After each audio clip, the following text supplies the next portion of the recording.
I'm Stila Webb. And I'm Siobhan Ghosh. I'm going to write my first fiction novel this year. And I'm going to film it. And we're going to release one video each week. And if you keep up with Stila's word count, by the end of 2017, you'll have... 你的书青年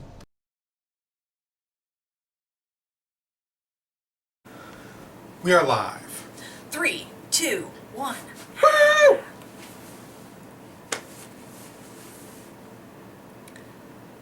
I don't know how to what's the beginning? Take two. No, I'm just like, you know how it's like, hey, there's always an opening? We don't have that. Alright, I'm just going to start. So by now, if you've been following along, you should have a basic outline for your plot, a world for your characters to live in, and characters to inhabit that world. But today we're going to talk about two very important decisions you have to make for your book. Where your story begins, and who's going to tell it. So in a first-person book, the text is written with I. I jumped over the fence. I chased the suspect down. In the third-person book, the text is written a little bit from more of a distance. Bill jumped over the fence. Bill chased the suspect down. It really comes down to who's the narrator. In first person, the narrator is the character who's telling you the story. In third person, it's usually the author. The way I picture it is first person, you're looking through goggles of the main character and seeing what they're seeing. In third person, there's a camera watching people do things. How do you choose, Stila, between first person and third person? Personally, I like third person. That's my native POV. It's the one I'm the most comfortable with and the one I prefer to tell my stories in. Unfortunately, with Catcalled, that didn't work because I was dealing with twins. And the pronoun game got really old. I lost track of who I was talking about while I was writing it. Yeah, a lot of she's, she. She did this, she did that, yeah. And I hate repeating names too often. So I'm going back and rewriting the whole thing in first person, because now I can do it from Brea's point of view, and there'll be no confusion about who's talking. But I have to change everything. Yeah, and there's good books either way. Harry Dresden books are all first person. Game of Thrones is all third person. So in the Harry Dresden books, you get to directly tap into what he's thinking. If Harry thinks someone smells, it says, I thought he smells. But the benefit of Game of Thrones is every chapter can jump to a person in a different state, in a different country, in a different time period. So you can tell a more epic story with the freedom of third person. But I feel with first person, this is where you get most of the flavor text. This wasn't true 50 or 100 years ago. But now, this is where you get all the subjective writing, where people add those little fun asides and the little commentary. Whereas third person is more objective, more of a camera. So-and-so did this, but it doesn't really tell you a lot of the subjective information about so-and-so smells. Yeah, more of the straight man over here. For Infinity Squad 1 and 2, I wrote them both in the first person, just because for pure blah blah blah. For Infinity Squad 1 and 2, I wrote them For Infinity Squad 1 and 2, I wrote them both in the first person, purely for comedic value. All those little asides, the little things the main character was talking about, his opinions, it made it really funny, it made it easy to do. The downside was, the reader could only know what the main character knew. So all the enemies' plans, all the villains' schemes, it's very hard to get in a first person. You can't have that scene in a movie where the villain is talking to his henchman and the main character's not there. It's very hard to do that in first person. It would have been easy in third. We came up with a way around it in Infinity Squad, but just know that that exists. If you're writing a heist movie that 20 people have to be involved in the heist, it's going to be hard to do this. In first person, the reader only knows what the character telling the story knows. They can't know what the bad guy's doing because they're not there. The bad guy's not talking to them. You can do that in third person. You can add that information. The reader can know things about what's going to happen without the character knowing. And this is why suspense is often done in third person, because then the author can tease and tell the reader what's happening, and the main damn it. We'll splice it in post. We'll splice it in post. That's why suspense is often done in third person, because the author can tell the reader things, but the character that they're watching doesn't know. So the reader can be anticipatory of the character walking into an ambush or going into a trap that's been set. So that's why that's done that way. So be careful which one you choose and know why you're choosing it. In the link down below, In the description down below, I'll add a bunch of links to some very good articles that talk in depth about point of view. And in my supplemental, I'll get a little bit more into the nitty-gritty of it. Yeah. How hard was it to change from third person to first person after you'd written like a couple chapters this way? It's hard. The whole tone of the book changed. Yeah. My rule of thumb is if you can change a first-person story into third person and not lose the tone or the feel of the book, it shouldn't be in first person. Yeah, first person should have an opinion. Whatever the main character's opinion is, that should seep into all the exposition and narration. Third person can be a little bit more objective. You're drinking, I should totally talk now. Go ahead. For instance, Hunger Games actually very much frustrated me. I felt that should have been I gotta drink again now. Yeah. For instance, Hunger Games really frustrated me. I feel that should have been written in third person because first person didn't add anything to the storyline whatsoever. Sometimes romance novels are written in double first person, where you get one chapter from the female's point of view, one chapter from the male, one chapter from the female. A little bit weird. Never switch. Oh, let's go this way. Never switch first person point of view in a chapter. Not even if you put another paragraph. Switch per chapter. Same thing here at the Game of Thrones rule. Switch per chapter if you're going to switch third person point of view in your book. Here's a tip. We're not going to do the pro tip thing this week. Oh, I was getting used to it. No one liked it. Here's a tip. The more times you switch in the third person, the lesser the attachment of the reader to the character is. Another reason I wrote Infinity Squad in the first person is by staying in Lieutenant Forrest's head the whole time, you got really attached to him and his struggles. So, first person you get more attached. A third person, if you switch a lot, reader tends to get more detached from the characters. The point is really to be clear and concise so that the reader themselves knows what's happening. In first person, when you switch between point of views, it becomes very difficult for the reader to understand whose head they're in. I have read books where I'm halfway through a page and I have no idea whose head I'm in. And it's extremely frustrating and it pulls you out of the story, and that's never what you want to happen. You want to keep the reader in the story as much as possible. So for next week, write maybe a paragraph in first person, write a paragraph in third person, see which one you like better, and then lock that down, because we're going to start writing in February, and you're going to have to go. So make that decision this week. And now we're going to move on to a bigger decision. Where to start? Over pizza. Over pizza! Pizza! Pizza. We're gonna eat pizza. We're gonna have pizza after We're this. gonna eat pizza. I don't really need the pizza, but it tastes so tasty. Alright, Ewok. Shut it down. Shut Yum, it yum. down. Shut it down. So, you've got one other big decision to make coming up in February, is where to begin your book. And if you ever read Lawrence Block's Telling Lies for Fun and Profit. Yeah. If you ever read Lawrence Block's, Telling Lies for Fun and Profit. this is one of the first writing books I ever read. It led to the creation of our writers group. Okay, we pass it around a lot. You can see the dog ears. Great book. In the middle of it, he talks about where to begin. And the number one rule is, don't begin at the beginning.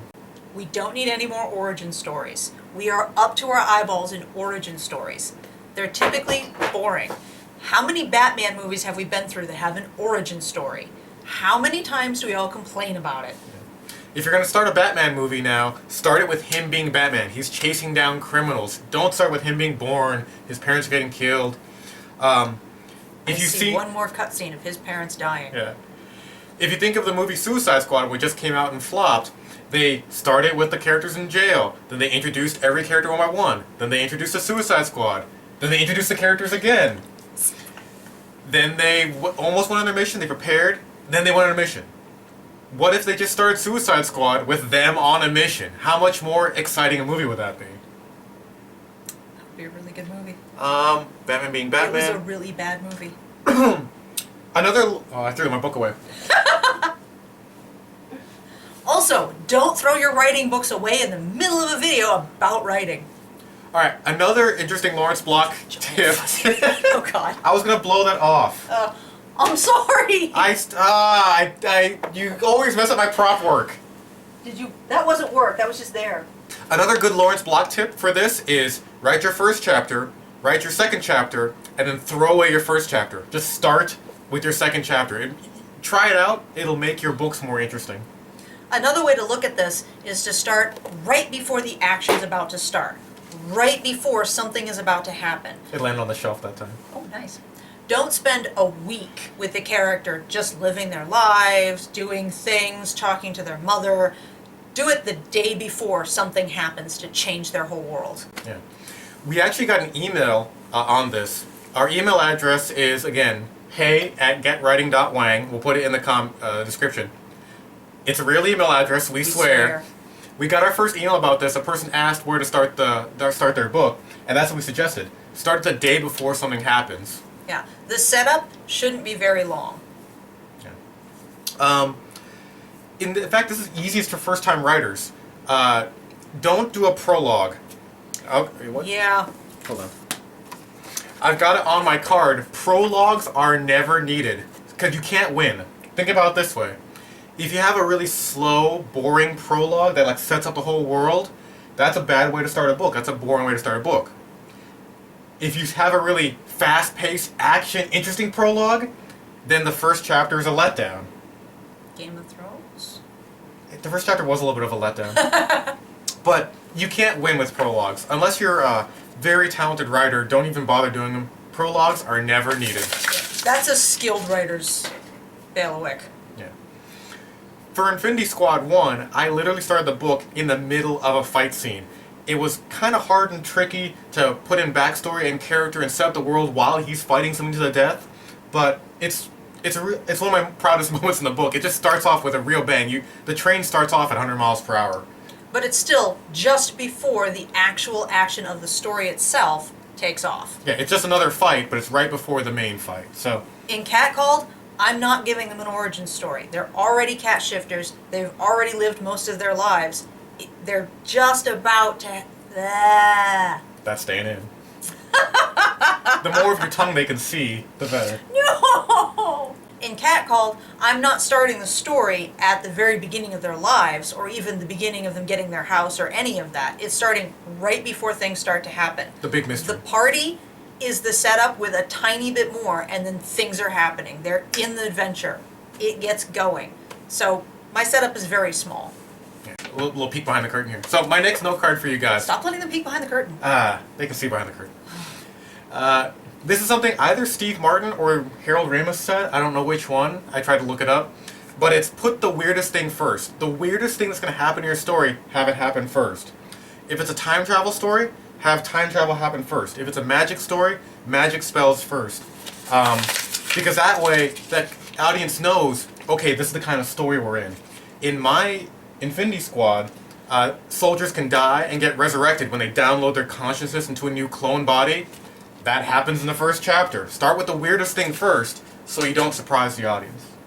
Yeah, in Catcalled, I have them shifting into cats very early in the book, just to set up, this is what this is about. And she tells them, because it's first person, she tells the reader very early she shifts into a cat, and then it's shown in like the next chapter, them shifting and becoming cats. Yeah.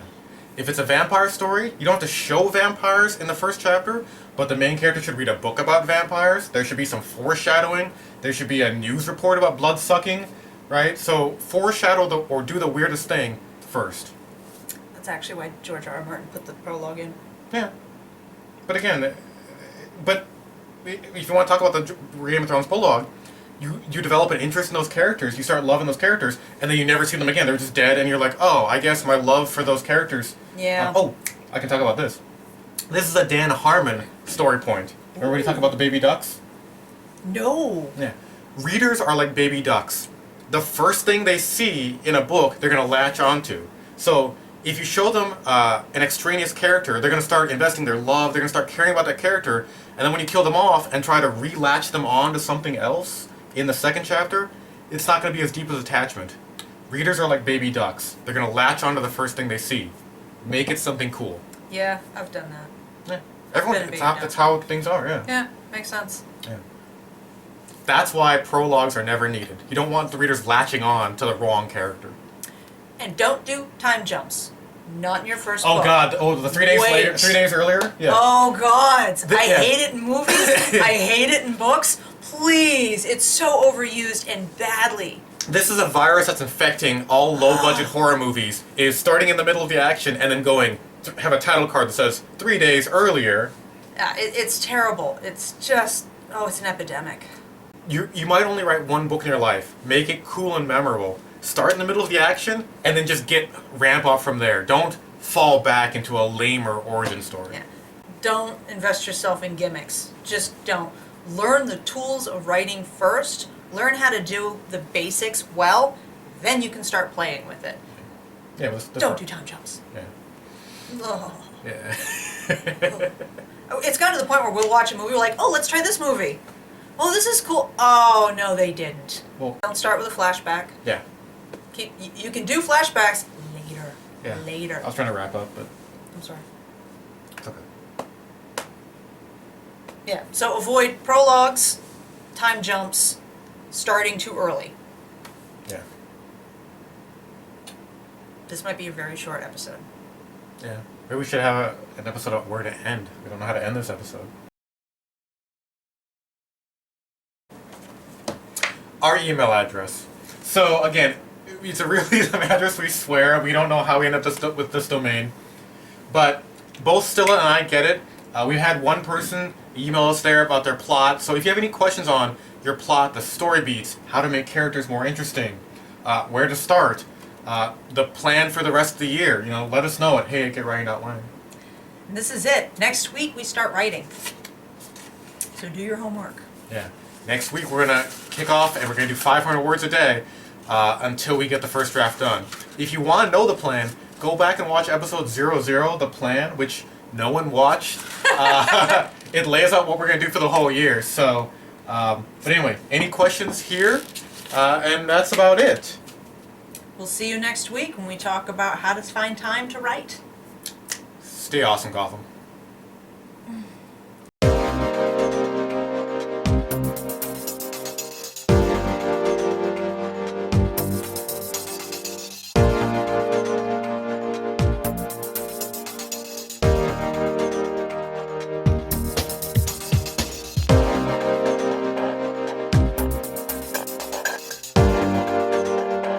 Alright, so if you have any questions, email us at hey@getwriting.lang. It's a really email address, we swear. We've already got an email from somebody, as we just discussed. That's staying in too.